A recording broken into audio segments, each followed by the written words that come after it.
Hi friends, welcome back to this channel. दोस्तों, इस video के अंदर जेपी इंफ्रा के लिए हम लोग बातचीत करेंगे, लेकिन उससे पहले आप लोगों से रिक्वेस्ट करना चाहूँगा, अगर आप चैनल को फर्स्ट टाइम देख रहे हैं फाइनेंस मार्केट को सब्सक्राइब कर लीजिए और बेल आइकन को जरूर सेट कर लीजिएगा। और डीमेट या ट्रेडिंग अकाउंट अगर आप नए हैं, स्टॉक मार्केट में आना चाहते हैं, डिस्क्रिप्शन बॉक्स में अपस्टॉक जैसे बढ़िया प्लेटफॉर्म में अकाउंट ओपन कराने का लिंक दिया गया है। ओके दोस्तों, जेपी इंफ्रा लिमिटेड की अगर हम स्टॉक प्राइस की बात करें तो देखिएगा, लास्ट ट्रेडिंग सेशन में 2.65 पे ओपन हुआ, 2.50 का लो और 2.70 का हाई और 2.55 के ऊपर बंद हुआ 1.92% की गिरावट के साथ। और करस्पॉन्डिंग मार्केट कैप देखें तो इस कंपनी की 354 करोड़ रुपए है। जेपी इंफ्रा लिमिटेड आपको पता होना चाहिए, जेपी ग्रुप की एक बहुत ही बढ़िया कंपनी हुआ करती थी। इसके पास एसेट्स की कमी नहीं है, एसेट्स से लदी हुई है, एसेट्स से भरपूर है ये कंपनी। ये एसेट्स का खजाना है एक तरीके से जेपी ग्रुप के लिए, और ये एक स्पेशल पर्पस व्हीकल के रूप में जेपी ग्रुप के लिए काम करने के लिए बनाई गई थी। लेकिन कुछ कारणों के चलते इसका कर्ज बढ़ता गया और बढ़ते बढ़ते सिचुएशन ये आ गई कि इसको एनसीएलटी के अंदर एडमिट करना पड़ा। बोली लगाई गई, सुरक्षा एसेट रिकंस्ट्रक्शन कंपनी इसको जीत गया। सब कुछ हो चुका है, लेकिन फाइनली मामला एनसीएलटी के हाथ में रुका हुआ है। एनसीएलटी अभी भी इसको लेकर के कोई भी जजमेंट फाइनलाइज नहीं किया है कि इस कंपनी को सुरक्षा asset reconstruction company carry on करेगा या नहीं करेगा। सब कुछ वहीं का वहीं अटका पड़ा हुआ है, जो कंप्लीट रेजोल्यूशन इसका अभी भी नहीं हो पाया है। आपको बताना चाहूँगा, जब ये बिडिंग चल रही थी उस समय सुरक्षा एसेट रिकंस्ट्रक्शन कंपनी भले ही जीत गया हो, लेकिन उसके बावजूद भी मनोज कुमार गौर, जो कि इस कंपनी के आपको पता ही है, इस कंपनी के ओनर, जेपी ग्रुप के फाउंडर मनोज कुमार गौर की तरफ से कई दफ़े अप्रोच किया गया था जेपी इंफ्रा को वापस पाने के लिए, लेकिन उनकी भी बातें तब से बाहर नहीं आई। उसके बाद वो भी पता नहीं कहाँ गायब हो गए, छुप गए। उनको भी कम से कम टाइमली जो है अप्रोच करना चाहिए अथॉरिटीज़ के पास। एटलीस्ट सुरक्षा एसेट रिकंस्ट्रक्शन कंपनी से तो बेहतर ही है, क्योंकि सुरक्षा asset reconstruction company JP infra के शेयर होल्डर्स को शायद इग्नोर करके इस कंपनी को लेके भागने की फिराक में था, क्योंकि उन्होंने साफ साफ पहले क्लियर कट कहा था कि जो 35% शेयर होल्डिंग है, आप देख सकते हैं यहाँ पे लेटेस्ट मार्च क्वार्टर में प्रमोटर्स की अलावा पब्लिक की जो शेयर होल्डिंग है, आप वो भी देख लीजिए, 35 के आसपास थी, अभी भी है 35.61% की होल्डिंग है। आप यहाँ देखें तो प्रमोटर्स की होल्डिंग 60.98% है, जिसका 83.63% गिरवी रखा गया है।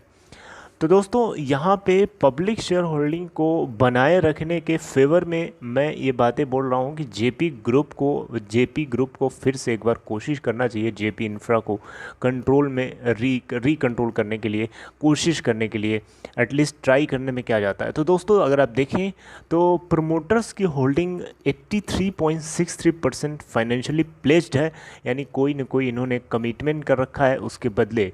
आप फिर भी अगर आप देखें तो इनको मार्च क्वार्टर में जो लॉस हुआ है, माथा पकड़ के बैठाने वाला है दोस्तों।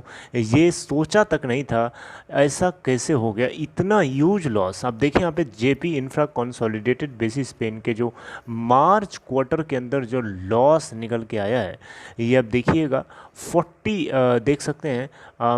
अब देखिए यहाँ पे तो 730.14 करोड़ का टोटल इनको लॉस देखने को मिला है, राइट। अगर आप मार्च 2021 में देखें तो 491.6 करोड़ का इनको लॉस हुआ था। आप देख सकते हैं उससे भी ज़्यादा नुकसान इस बार हुआ, 48.52% ज़्यादा नुकसान हुआ इनका इस बार। EBITDA यहाँ पे नेगेटिव के साथ 70.04 करोड़ रुपए के आसपास देखने को मिला, जो कि 180% डाउन है 87.55 करोड़ रुपए से इन मार्च 2021। जेपी इंफ्रा लिमिटेड के अंदर टोटल सेल्स की बात की जाए तो इस बार 24.74% की ग्रोथ है। ये एक अच्छी बात है कि 305 करोड़ के आसपास की टोटल सेल्स करी मार्च क्वार्टर में, जबकि एक साल पहले मार्च 2021 में 244.59 करोड़ की सेल्स करी गई थी। तो इससे एक चीज़ तो क्लियर है कि कंपनी जो है अपने बिजनेस ऑपरेशंस को जारी रखे हुए है। बस दिक्कत एक ही बात की निकल के आ रही है कि ये प्रॉफिटेबल कब होगी। प्रॉफिटेबल बस हो जाए तो शायद काम बन सकता है। देखिए दिसंबर क्वार्टर में यानी क्वार्टर थर्ड में 540 करोड़ का 540 करोड़ का लॉस था। वहीं सितंबर 2021 के अंदर 613 करोड़ का लॉस था। वहीं जून 2021 में 529 करोड़ का लॉस था। वहीं मार्च 2021 में मैंने आपको बता ही दिया 491 करोड़ का लॉस था। आप देख सकते हैं पिछले कई क्वार्टर से सबसे ज़्यादा लॉस अगर हुआ है तो मार्च 2022 के क्वार्टर में ही हुआ है। तो ये थोड़ा सा डिसअपॉइंट करने वाली बात है दोस्तों। वहीं अगर कंसोलिडेटेड बेसिस पे हमने देखा, इस स्टैंडअलोन बेसिस पे देखें तो 698 लगभग 700 करोड़ का यहाँ पे भी लॉस हुआ है।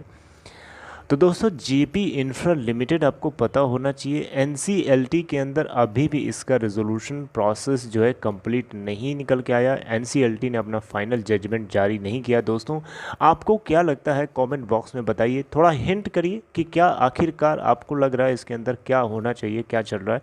आप भी कमेंट बॉक्स में हिंट करिए ताकि मैं उसके ऊपर उसी एंगल से बातचीत कर सकूँ आगे आने वाले वीडियोज़ के अंदर। चलिए मिलेंगे, कोई इन्फॉर्मेशन का इंतजार कर रहा हूँ, जैसे कुछ भी अपडेट आएगी मैं आपसे ज़रूर शेयर करूँगा। तब तक ध्यान रखिए। ये मार्च क्वार्टर का डेटा बेसिकली इनकी जो बोर्ड मीटिंग थी 25 ऑफ मई को थी, आई होप सो, या 25 ऑफ मई, आप देख सकते हैं यहाँ पे 25 मई 2022 की थी। और ये इनका क्वार्टरली रिजल्ट आया जो वाकई में डिसअपॉइंट करने वाला है। दोस्तों बताना चाहूँगा आपको जेपी ग्रुप की, ये जेपी इंफ्रा एक कह सकते हैं कि एसेट्स का खजाना है। बहुत कुछ इसके पास है, बहुत ही एसेट्स है, बहुत सारी लैंड है, बहुत सारे इनके पास बहुत सारे एसेट्स हैं। मतलब जेपी ग्रुप के लिए एक तरीके से ये चांद का तारा है। मेरी बात समझ रहे हैं? मेरे कहने का मतलब है जेपी ग्रुप के अंदर एक बहुत ही बड़ी पोजीशन रखने वाली ये कंपनी है जेपी इंफ्रा लिमिटेड। और शायद इसी की वजह से मनोज कुमार गौर को ये कंपनी अगर हाथ से जाती है तो इनको बहुत दुख होता है, तकलीफ़ होती है। लेकिन ये दुख और तकलीफ़ तब हम लोगों को और ज़्यादा समझ में आती जब ये कई बार अप्रोच कर रहे होते इसको रीगेन करने के लिए। बस इनको शुरू में हम लोगों ने देखा था जब सुरक्षा और एनबीसीसी जब पार्टिसिपेट कर रहे थे, बिडिंग कर रहे थे, तभी बस इन्होंने 2-3 बार बस अप्रोच किया, उसके बाद इनका कुछ अता पता नहीं है। दोस्तों क्या लगता है आपको, जेपी ग्रुप क्या इसको रीकंट्रोल या रीगेन करना चाहे तो कर सकता है? अगर कर सकता है तो कैसे कर सकता है? आप अपने राय को ज़रूर शेयर करिए। चलिए मिलते हैं next time, till then take care.